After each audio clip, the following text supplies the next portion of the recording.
இது யோகான் 4வது அதிகாரம் 4வது வசனத்துல அவர் என்ன சொல்றாரு தெரியுமா? உலகத்தில் இருக்கிறவனிலும் உங்களுக்குள் இருக்கிறவர் பெரியவர். ஹல்லேலூயா. என்ன சொல்றாருங்க? உலகத்துல இருக்கிறவனை விடவும் உனக்குள்ள இருக்கிறவர் ரொம்ப பெரியவராம். ஆமா, இன்னைக்கு கர்த்தர் சொல்றாரு, நீ முடிய பிடுங்கிக்கிட்டு, அப்பா எனக்கு எப்ப விடுதலை கிடைக்கும், அப்பா இந்த பிரச்சனை என்னால முடியல, என்னுடைய மனசுல ரொம்ப வலிக்குது, இந்த பாரத்தை என்னால சுமக்க முடியலன்னு சொல்லி நீ அவர்கிட்ட அழுத்திட்டு இருக்க பத்தியா? அவர் சொல்றாரு, என்னுடைய மகளே, என்னுடைய மகனே, உனக்கு உன்னுடைய அந்த பிரச்சனை ரொம்ப பெருசா தெரியுது இல்லையா? உனக்குள்ள இருக்கிற எல்லாம் ரொம்ப சின்னவனா தெரியுதேனான்னு கேட்கிறாரு அவர் இன்னைக்கு. ஆமா, நீங்க அதை புரிஞ்சுக்கோங்க.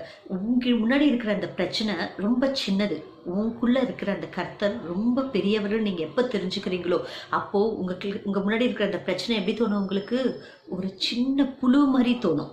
அது ரொம்ப ரொம்ப சின்னதாக தோணும். நீங்கள் உப்புன்னு ஊதுனா பறந்து போகும் பார்த்தீங்களா? காகிதம் பேப்பர், அந்த பேப்பர் எப்படி பறந்து அந்த மாதிரி அது பறந்து போகுமா?